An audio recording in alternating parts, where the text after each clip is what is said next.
उत्पत्ति 12, यहोवा ने अब्राहम से कहा, अपने देश और अपने जन्मभूमि और अपने पिता को घर को छोड़कर उस देश को चला जा जो मैं तुझे दिखाऊंगा। मैं तुझे एक बहुत बड़ी जाति बनाऊंगा और तुझे आशीष दूंगा, तेरा नाम बड़ा करूंगा और तू आशीष का मूल होगा। और जो तुझे आशीर्वाद देंगे मैं उन्हें आशीष दूंगा, और जो तुझे कोसे उसे मैं शाप दूंगा, और भूमंडल के सारे कुल तेरे द्वारा आशीष पाएंगे। अच्छी तरह सुनिए, समृद्धि के लिए सबसे मुख्य कार्य परमेश्वर के गुण बहुत जरूरी हैं।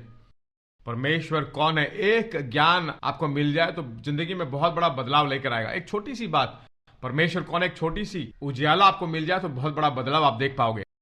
एल शडाई का मतलब बहुत स्तनों वाला एक व्यक्ति, बहुत सारे स्तनों वाला एक माता, तुम्हारी मांगों से ज्यादा आपको सप्लाई करने वाला, तुम्हें बिना किसी कमी घटी में न छोड़ने वाला, आपको संभालने वाला, तुम्हें जो कुछ भी पोशाक चाहिए सब कुछ वो मेरे पास है, वही एल शडाई है।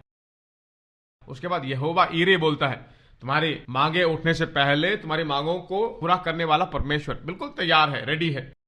बाइबल में हर जगह एल शडाई नहीं है, सिर्फ एक ही जगह में है।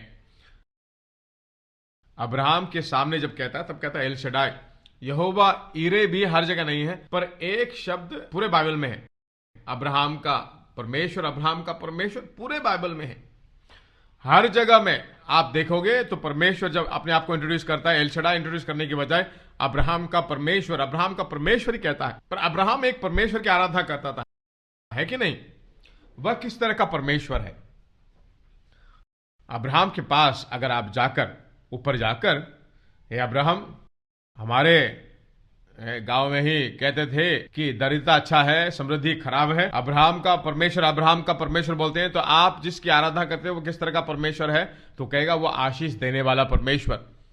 खाली हाथ आया था, मुझे इतना बड़ा धनी उसने बना दिया, क्या तुम उसकी सेवा करते हो, उसकी आराधना करते हो तो तुम भी धनी बन जाओगे? अब्राहम का परमेश्वर उस तरह का परमेश्वर है, आशीष देने वाला, बढ़ाने वाला, धनी बनाने वाला, यही अब्राहम का परमेश्वर। अब्राहम एक परमेश्वर को जानता था, ठीक उसी तरह परमेश्वर भी एक व्यक्ति को जानता था, अब्राहम को। अब्राहम कैसा था? ये दोनों भाग बहुत जरूरी हैं समृद्धि में। परमेश्वर आशीष देता है, बढ़ाता है, बहुतायत से देता है, अच्छी बात है, परमेश्वर का भाग है। पर परमेश्वर जो देता है उसको विश्वास नहीं करे तो वह हमारी जिंदगी का भाग नहीं बनेगा। क्या परमेश्वर सबको उधार दिया है? सबको मेल मिलाप करना चाहता है, सब अपने चाल चलन में उधार पाए? नहीं। बहुत सारे लोग गॉस्पेल को इनकार करते हैं, वो नरक में जाएंगे। परमेश्वर क्या सबको आशीष देना चाहता है? सबको धनी बनाना चाहता है?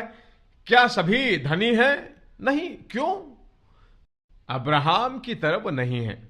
परमेश्वर के जो अब्राहम का परमेश्वर उसे जानते हैं, पर उसका गुण उनमें नहीं है।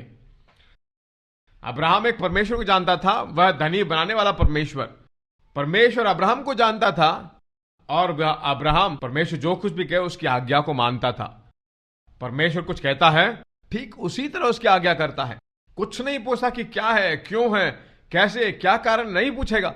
अपनी पत्नी से मैं बातचीत करके बताता हूं, नहीं, ऐसा कुछ नहीं। कुछ लोग कहते हैं मैं घर में पूछ के बताता हूं। क्या भाई, बहुत सारे लोग ऐसे ही है ना, यहां पे सिग्नल मिलता है तभी आगे पास कर सकते हैं। अब्राहम ने कभी नहीं पूछा।